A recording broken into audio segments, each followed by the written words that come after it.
competition truly was a sin. And the cartels have been formed ever since, have become much bigger, more powerful. Cartels which can literally command governments, sometimes to go to war on their behalf, have occurred.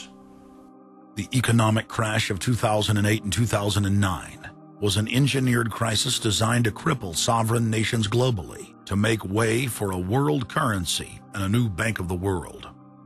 China's holding, what, 1.5 trillion worth. All over the world, they're holding U.S. currencies. They want to get out of them in a way where they're not going to lose on their investments. There's going to be a world currency. There's going to be a new reserve currency. They're going to push it through the IMF. That's going to be the banksters that are going to be in charge of it. It's going to happen, and it's going to happen sooner rather than later. There was also a question to Geithner. Do you think that the U.S. dollar ought to be replaced? And he blew it. He had a moment of candor where he said, yeah, we're considering that. So on that day, the dollar went down 1% within a couple of minutes. Chinese government proposal about a global currency and about the IMF regulations, the new IMF idea about the general agreements to borrow and having a faster ability to disperse to the emerging market. As I understand this proposal, it's a proposal designed to increase the use of the IMF's special drawing rights. And we're actually quite open to that suggestion.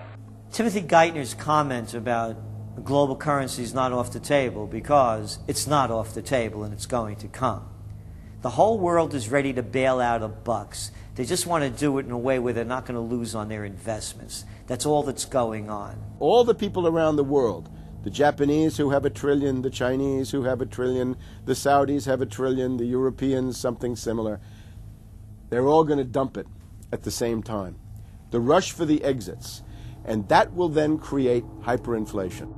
When America finishes supplying the manpower and the military for standardization of the world into the one system, and they want a secular world society with a hint of greening and Gia worship for sustainability reasons. America, as they're finishing off this agenda, they'll be pulling the rug from underneath Americans at home at the same time towards the latter stages. When the dollar starts to slide, and this was always the nightmare of Paul Adolph Volcker, who is now sitting in the Obama White House, once the dollar starts to go, there's nothing to stop it. There's no useful way that you can stop it once it begins to gather momentum. So I think we're facing the probability of some form of dollar panic combined with hyperinflation sometime during the Obama presidency. They're now pulling the rug away from under the feet of the people. They're becoming rapidly a non-manufacturing country. Any country that can't manufacture its own goods, even for self-defense, therefore is no longer sovereign, independent, and able to sustain itself, which tells you that this is all part of the plan. It started with the very beginning when you established that there was a Federal Reserve System given the power of the state to create money out of nothing and to do so without any regard to the will of the people, without any regard to what's behind the money system. In other words, strictly political and economic motives for the bankers and the politicians. Once you granted that power to a group, the Federal Reserve System, the economic crisis was inevitable. This has happened before. Every time in history when the government was given the power, or a group of banks in conjunction with the government was given the power to expand the money supply at will, those economic systems always wound up in crisis and always collapsed. So there's no reason to believe that the United States was given some kind of a get-out-of-jail-free card, an exemption from the processes of history. So the economic crisis began at the very beginning, and as a matter of fact, when the founders of the Federal Reserve System met on Jekyll Island back in 1910 and were drafting the Federal Reserve Act, one of the things they discussed was how to pass on the inevitable losses to the taxpayers. They knew that inevitably something like this would happen, and they knew that there had to be some way to get out of it without destroying the banks, of course, because they were the banks.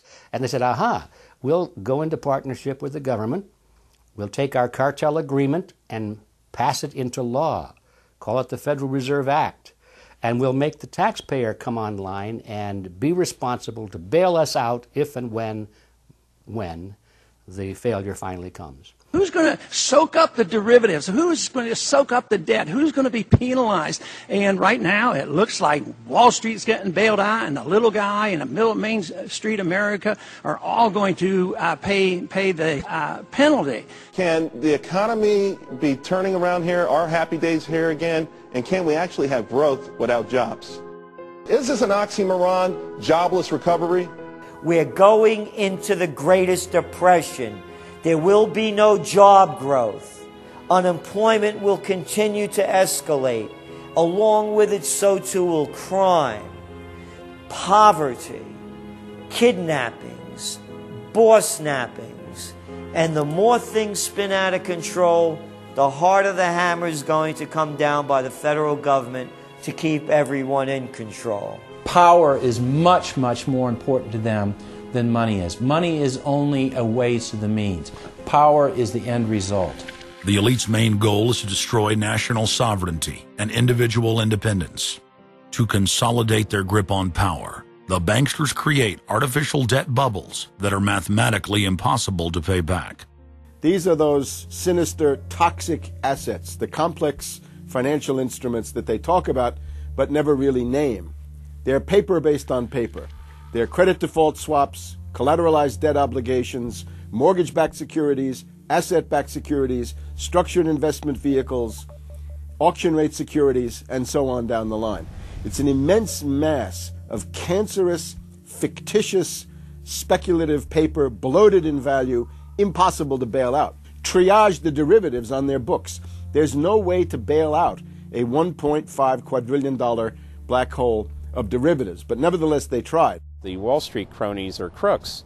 If you leave the vault to the bank open, these people are going to help themselves. The job of the government is to make sure there's somebody there to make sure the vault is closed, and very few people have the combination.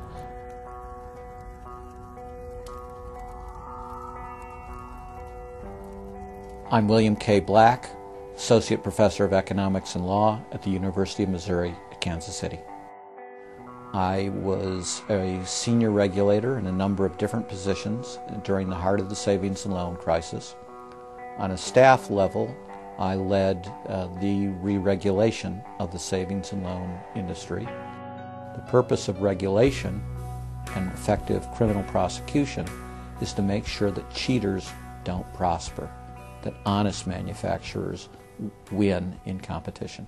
The primary driver of the current crisis is accounting control fraud. These are frauds led by the CEOs of the major lending institutions and major banks and institutional buyers of toxic waste product.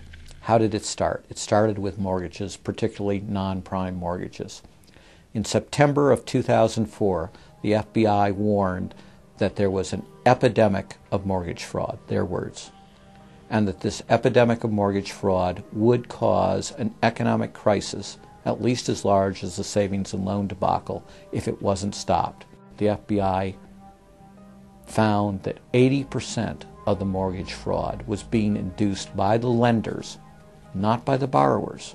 You know, much of the rage has been against the borrowers, but if you want rage, it should be at the CEOs who became fabulously wealthy by following a strategy based on fraud. The Wall Street people and their friends here at the Federal Reserve and at the U.S. Treasury and down the Washington Mall here at the U.S. Capitol. That's where the damage was done, and if people want to vent their anger, they need to vent it against these people.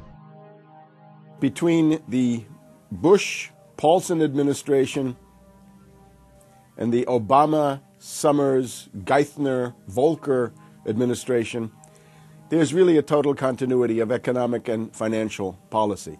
Geithner was on board at the Fed, the New York Fed.